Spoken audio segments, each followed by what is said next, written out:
Hi, today I will show you 3 tips when using screen recording in SAP Build Process Automation. First, keep it simple. Keep your click path as short as possible. Here's an example in S/4HANA.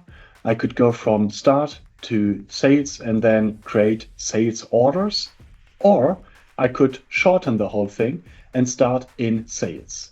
Keeping your recording simple and short is important, so you have less chance of errors. Second, take your time with the recording. When I tested the recorder for the first time, I kept getting errors. The reason was I was too fast. The recorder needs about 5 to 30 seconds after each step to capture the activity. So take your time between each step while recording.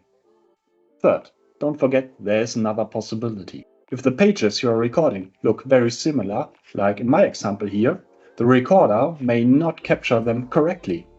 The manual option is available for such cases. Here you can assign each field and each activity individually.